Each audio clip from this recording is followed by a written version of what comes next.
मंदिर में चढ़ावा चोरी के विषय पर चर्चा कराई। प्रभु राम का विषय महत्वपूर्ण ना हो, जिम्मेदार है तो सरकार जिम्मेदार है। विषय है जिस पर आपको जनता को जवाब देना पड़ेगा। ये चोरी नहीं है, मैं तो कहूँगी डकैती है, संगठित और सुनियोजित क्राइम है ये। मैम, आज सदन में क्या हुआ और जिसके लिए मार्शल बुलाना पड़ा और काफ़ी गहमा गहमी हो गई सदन के बीच? देखिए, नियम 311 में कांग्रेस पार्टी ने और समाजवादी पार्टी ने नोटिस दी थी कि तत्काल सारी कार्यवाही रोक करके सदन में राम मंदिर में चढ़ावा चोरी के विषय पर चर्चा कराई जाए। ये हमारी मांग थी, हमने नियम के तहत दी थी और उस नियम में प्रावधान है कि तत्काल उस पर चर्चा कराई जानी चाहिए। ये विशेषाधिकार है माननीय अध्यक्ष महोदय का।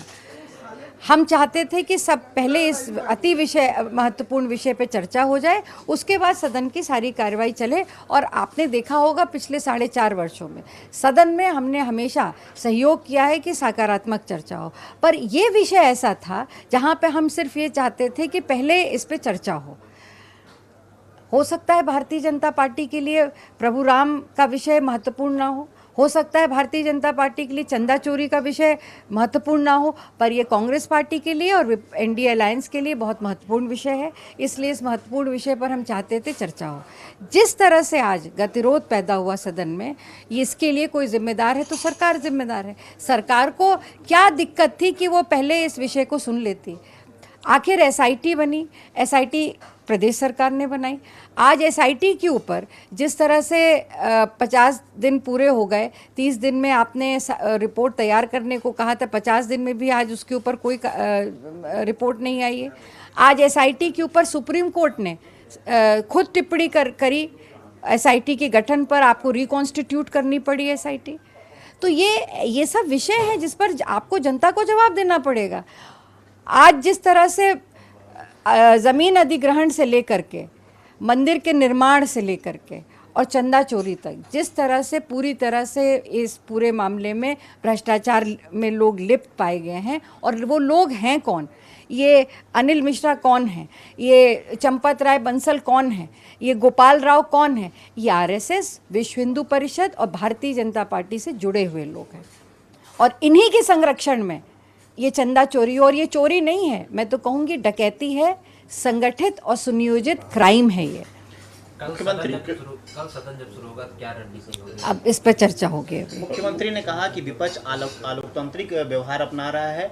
जितने भी लोग इसमें सम्मिलित थे वो कोई धर्माचार्य नहीं थे इस मामले में, लेकिन विपक्ष जबरदस्ती एक एजेंडा तैयार कर रहा है और भगवा को बदनाम कर रहा है। बहुत, यही तो हमारी मांग है कि आखिर जो ये ट्रस्ट बनी और जो समिति बनी, इसमें कोई धर्मगुरु क्यों नहीं था? क्यों धर्माचार्य नहीं था? यही तो मांग है हमारी। अगर कोई शंकराचार्य होते इसमें, या कोई धर्मगुरु होते, संत महात्मा होते, तो कतई ये चोरी नहीं हो सकती थी।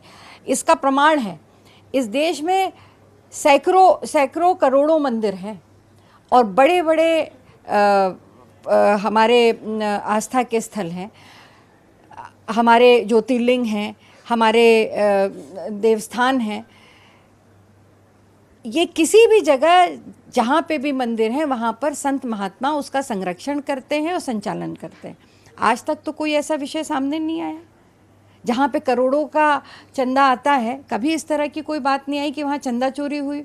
क्यों ऐसा है कि भारतीय जनता पार्टी के नाक के नीचे जहां उनकी प्रदेश में सरकार है, वहां पे राम मंदिर, जिससे करोड़ों लोगों की आस्था जुड़ी है, राम भक्तों की आस्था जुड़ी है, सनातन धर्म के लोगों की आस्था जुड़ी, मेरी आस्था जुड़ी, आज उस पर प्रहार हुआ।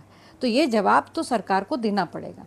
और इसके साथ साथ आप देख लीजिए, उत्तराखंड में बद्रीनाथ केदारनाथ जी जो हमारे आस्था भरे धाम हैं, वहाँ पर भी इसी तरह की बात सामने आई। वहाँ पर भी भारतीय जनता पार्टी की सरकार है। तो मैं तो कहूँगी कि अगर वहाँ संत महात्मा साधु शंकराचार्य होते अनुष्ठान से लेकर के अभी तक, तो ये चंदा चोरी नहीं होते।